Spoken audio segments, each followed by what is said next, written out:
So Dave, how did you first come to work for Bristol Cars? An advert in the paper in '69. Right, for Coachbuilders? Coachbuilder, yeah. Yes. Where was your apprenticeship?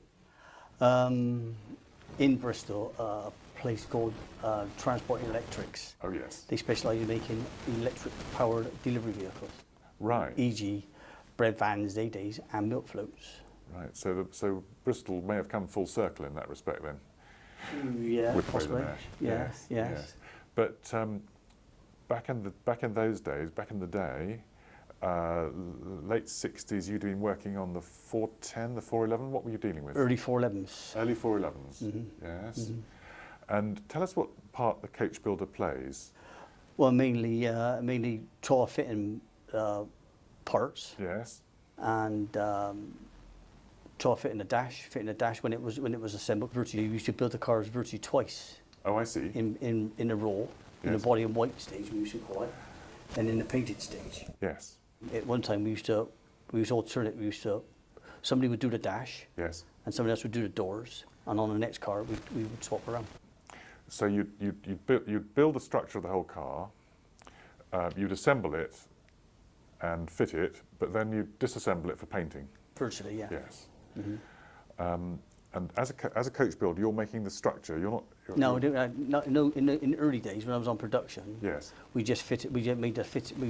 We fitted them out really. Right. Like put all the bright work on, the chrome work, glass, all the interior fittings, but the actual frame, the skeleton, was made by somebody else. Right.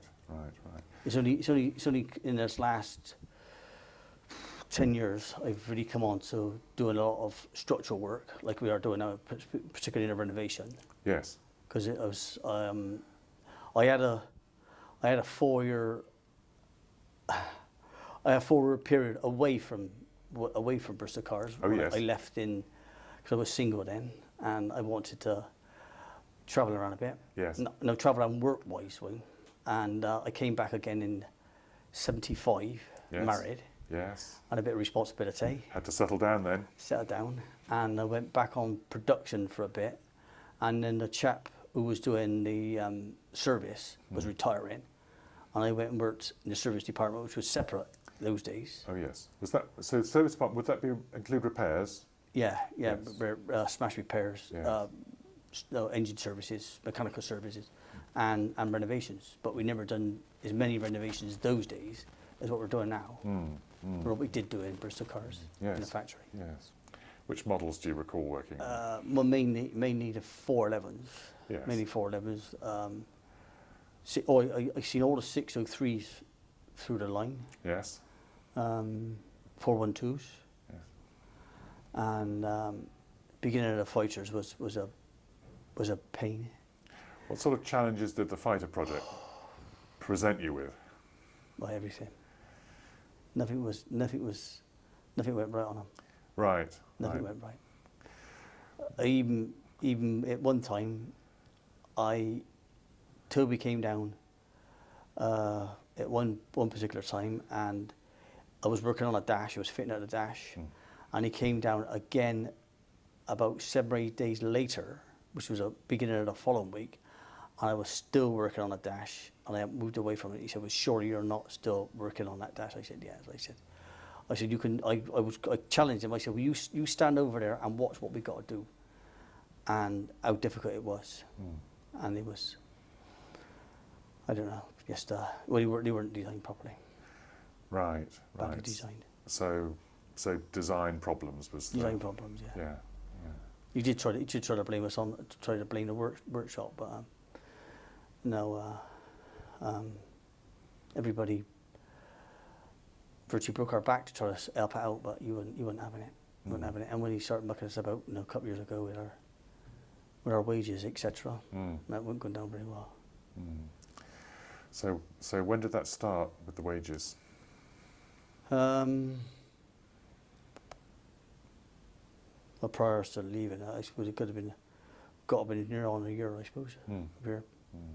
Now we go home on a Thursday. We never on a Wednesday. Never knew he was going to come in on a Thursday and get paid, because we got paid cash then. Yes. Well, for a bit, then he persuaded us to go through the bank, and that was the first the first thing we spoke of on Friday, who's been paid. Right. Right. And sometimes somebody would get paid, and sometimes other people wouldn't get paid. We used to get paid weekly then. And no, I would like to see Toby face to face, but I doubt I ever will. So very disappointed in that. Very disappointed. Yes. What he promised us, and nothing ever come about. And I was very, very upset how we treated Mr. Crook. And I said to him, because Mr. Crook was a nice bloke. Yes. He was very fair. He could come up and give you a rocket in, slap your hands if you needed it. Yes. And he'd walk away and come back and say, well, you needed that day, didn't you? You deserved that. And he was all right after that. But and I said to Toby, well, you could have at least gave us all the order people, that like myself and Jeff and a few other ones, a chance of saying cheerio, and shake his hand and say cheerio and wish him all the best. But he wasn't having it. Wasn't having it at all. No, because he didn't like us when Mr.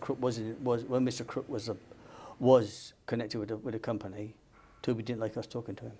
I'm afraid, but that didn't worry me. If I want to speak to somebody, I speak to him. So you'd known Mr. Crook for nigh on 40 years then? Yeah.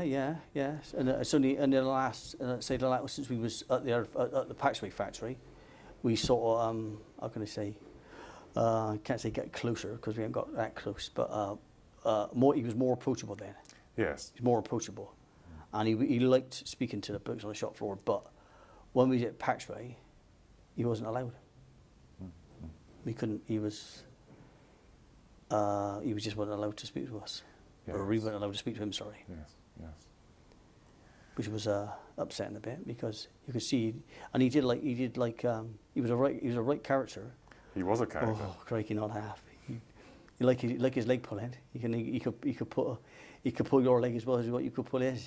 Right. And he did like it as well. Unfortunately, over the last few months, he lost his wife. So don't know if you knew about that, but I suppose you did. Yes. Which was a bit upsetting. But I never ever met his wife. I met his daughter once. That was a long time ago. What about George White? You must have dealt with him.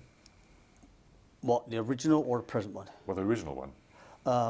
No, I only ever met him once, and that was after he had that bad crash. After the accident. Yes. And I never actually knew him prior to that, because saying that, going back to me starting, that would that's the car we got out there now. Yes. That was part of my job was making good making good any possibly salvageable parts on that smashed car. Yes. When he smashed it in 70, was it 69, 70-ish? Yes. That was my first job. Yes. My first job on that job, and I never actually knew the original Sir George White as he was.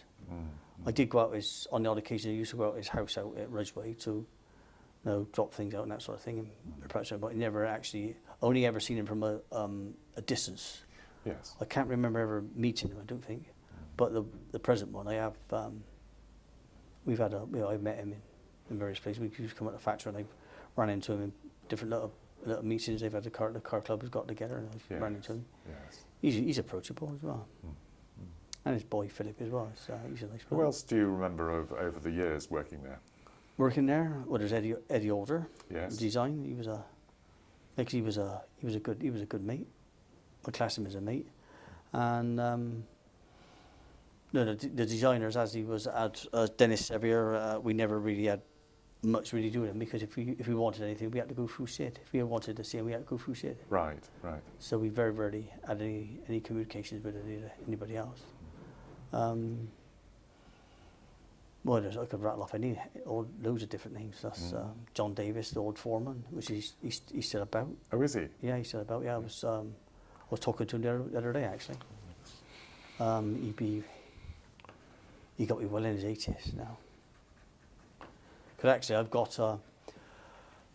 got that book. My wife bought me for Christmas a couple years ago, and I got two. Which, the Balfour book? Yeah, and I got it signed by Balfour as well. Yes. Jeff organised that. He come in one day. I never knew who he was. Jeff come in. He said, "Got your book with you?" I said, "Yeah." He said, "Balfour's in there." So I went out and he approached me and said, "Well, could you any chance of signing this for Dave?" So he signed it for me. I got up two loose pages, and I got them headed. People who's working on a patchway factory from 2010, and people photographed in the book. And I'm trying to track down people that's in the book that's long gone. No, still about, but long gone, obviously. And John Davis is one of them. Yes. And I was talking to him. I said he's not in the best of health, but I try to organise that over the Christmas period.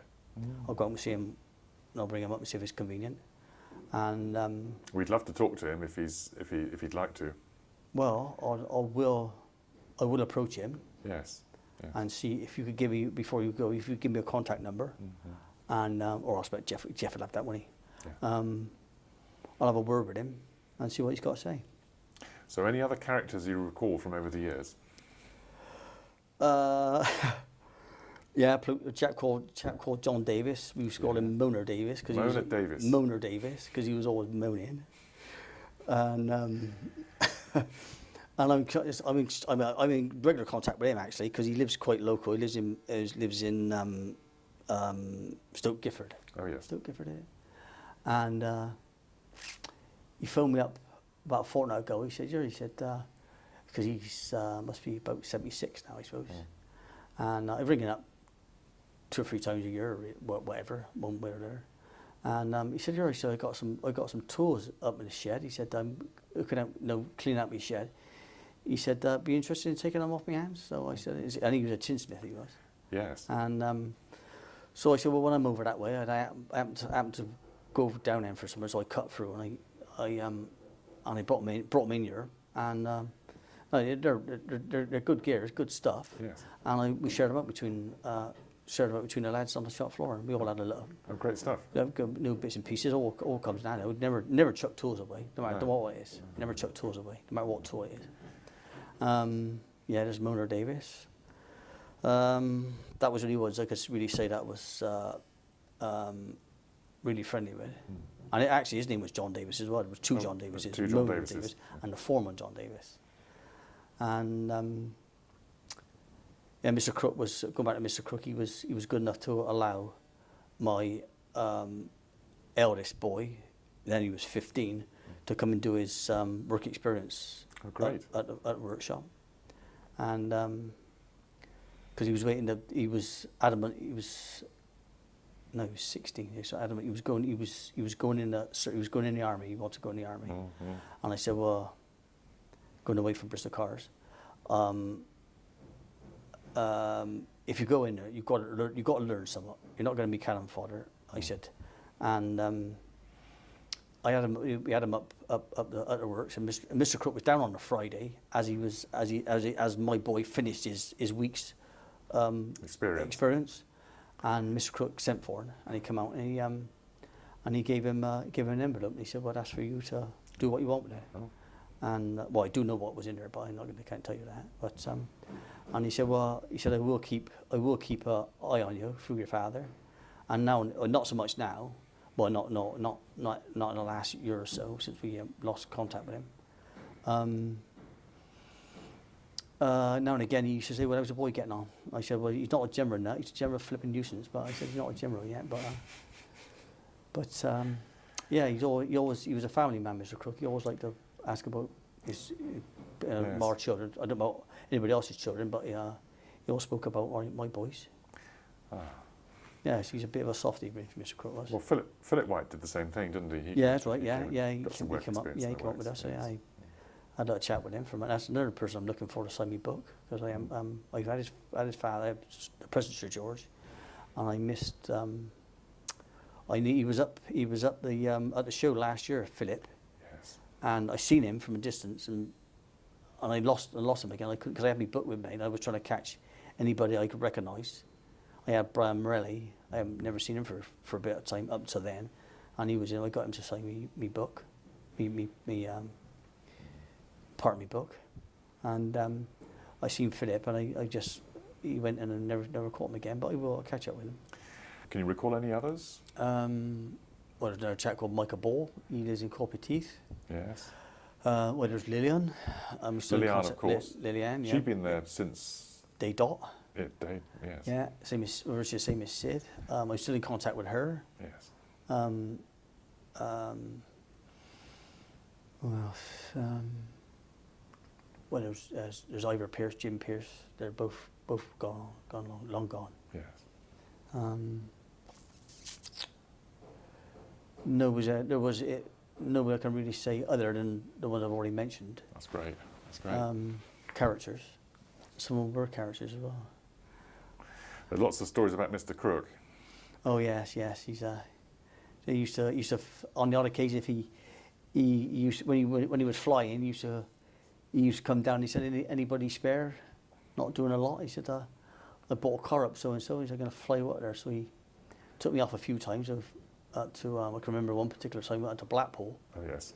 And yeah, we had a bit of a laugh with Mr. Crook that day. And I said, well, what happens if you're not going to buy the car? He said, I just flew you back, he said. But he bought the car. Yeah. That was before the days of all electronic banking and all that sort of thing. It was a bit of a time consuming. And I think I didn't leave Blackpool till about 4 o'clock. Yes. And I said, I'll go straight home. So I took it home and brought the car back in the following day. Yeah, he's a bit of a character, Mr. Crook. I would love to see him again. Wherever, Yes. I don't know. But... Well, if you're in London, he spends most days, and he's off. He's got a little office just in Kensington High Street. He likes to go there, and I'm sure he'd love to see you. But you often don't get mentioned these days. No, so unfortunately. And he's still very fit. Yeah, I should imagine he would be because he was a fit person, but I suppose it's knocked him back a bit. Losing his wife like he did. Yes. So story goes. Any other thing? What about the rest of the fighter project? You've said the design was Well, in my opinion, it was very difficult. It wasn't designed to be easily put together. Yes. On body side, I can't don't know about mechanical size and anything like that. But it was very difficult. Very difficult. You could never get them watertight because you had to look at it and there's water was going to drop to the lowest point, and some of the lowest points was way below the sill rails. Right. And the water used to flood in. But as I said, I'm not a qualified designer, but no, if a car is well designed, it's going to go together quite easy. Like the 411s, that's my favourite model. That model will be the 411. Right. 411 because he was easy, very very. Nothing ever went wrong, and if anything did go wrong, he was very forgivable. You could put him right quite easy. Yes. Very forgivable. Well, it was a well-established model, well-established chassis. Went on to five variations down. Yeah, it was, and some of the, well, I imagine now some of the fives, well, some of the ones for the 410 up there, I know my work. So if one came in that I knew that I worked on, I could tell you that I done it. I had anything to do with it. And I have. Do coach builders leave a mark? On some parts, yeah. Yes. We used to have a particular the chrome fence plate on the outside of the 411s. We had to put a frame in, Yes. and then that was in brass. In chrome. So we had to cut it, make it fit. So we had to be careful how we cut it. Then we had the brass that was in brass, a fence plate go on the outside, and we had to cut that in, and make it fit. Then take it apart, mark it up for that particular car. Then put your initials on. So if anything went wrong, they knew who'd done it. Then it went off for chrome, and quite often not so much because we haven't took them for them apart, but not that depth, not in that detail to be repaired. But you can only have to take the fence plate off and just take the weather strip off, and whoever done it was initials was on the inside. I have found the odd one or two that I've done. Yes. And I say that's back in the 70s, so that's a few years ago, and they're still going well. Yeah. Favourite model? 411, Mark 5. Right. Mark 5, definitely. Right. Definitely. End of the Mark 5s. Definitely. Oh, yeah, without doubt. What makes you say that? Oh, it was just a nice car. It looked a proper car. Yes. It was a proper car, and it drove well. So and it was made to be driven well, hard. Yeah, yeah. That's my wife's favourite car as well, 411s. Not never buy one. What techniques do coach builders use? What's the tricks of the trade? Well, I suppose we have got tricks of the trade, but I've never really thought of that, I suppose, because you just got to think, you've got to look at a job and think how you're going to do it. I can't see. So there's quite a bit of fitting part, making components fit, making parts fit. On these renovations, I suppose the main thing is you've got to look at the part, and if you haven't got it, because we won't have a bit, like if it's a part of the chassis or part of the body, you make it first. Make it first, and before you cut it apart, make it to the best of your ability. Then cut a piece out. Then the new piece, you graft the new piece in, but you never take it apart first, because if you take it apart first, you might lose it, and you've lost track of where you are and what it looks like. Lost the shape. The shape. Yes, you've got 9 times out of 10. You've got to make it before you make it a piece, a section. Yes. Before you go any further. Right. Then cut out. You must have. So your job must involve welding alloy. No, not alloy, steel. The other chap, Ivor Alford, the chap that's out there. Yes. I'm working on the wings on the 410er. He's the aluminium chap. He's a panel beater and aluminium welder. Right. So the panel beater fits the skins. Yeah. Yeah. And deals with the aluminium panels and so on. I would like myself would deal with any of the framework underneath. Right. So you construct the structure of it. Yeah. He would finish it with the surface. Yeah, because I'm working on that one out there. The original fridge door white. Yes. I'm rebuilding the back end. Now Yes. cut all the back end out, but you never ever take out two sides at the same time, because we have Adam sag. Then you've got, it's all right if they do sag and you remember it and you find out it's gone, because you could put it right before you weld it, but once you weld it up and it's welded wrong, you're in trouble. But you just got to be careful what you do. Not to say I haven't done mine, but I have done. The odd occasion forgot what I was doing.